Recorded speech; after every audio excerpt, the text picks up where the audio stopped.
ধারণ করে বিএনপি আগামী দিনের সকল কর্ম পরিকল্পনা গ্রহণ করছে, কাজ করছে, প্রস্তুতি নিচ্ছে।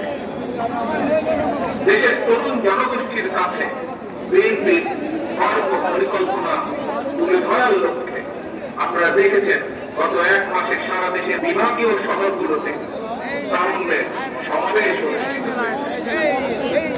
একই সাথে যেদিন সমাবেশ অনুষ্ঠিত হয়েছে তার আগের দিন ভিন্ন মত এবং ভিন্ন শ্রেণী পেশা তারুণ্যের প্রতিনিধিদের নিয়ে অনুষ্ঠিত হয়েছে সেমিনার।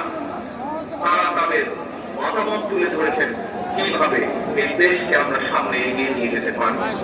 আজ তারই অংশ হিসাবে ঢাকা বিভাগের তারুণ্যের সমাবেশ অনুষ্ঠিত হচ্ছে।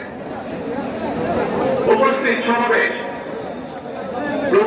গ্লোবালাইজেশনের এই সময় মানুষের আকাঙ্ক্ষা এখন আর স্বপ্ন দেখার মধ্যে সীমাবদ্ধ নয়। এখন সকলের সামনে সম্ভাবনার সকল দ্বার উন্মুক্ত।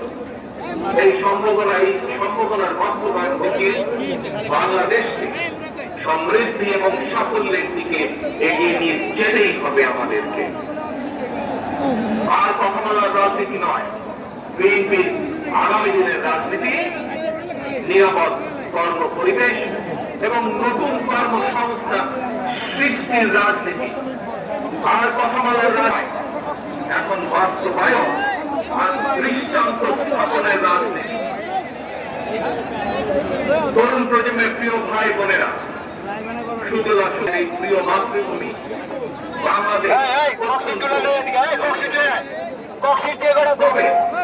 আমরা যদি ডেমোগ্রাফিক ডিভিডেন্ড বিবেচনায় নেই তাহলে আমরা দেখতে পাবো দেশের এই বহুল জনসংখ্যাকে যদি জনসম্পদে রূপান্তর করতে পারি তাহলে এই জনসংখ্যাই হতে পারে দেশের উন্নয়নের সবচেয়ে বড় নিয়ামক।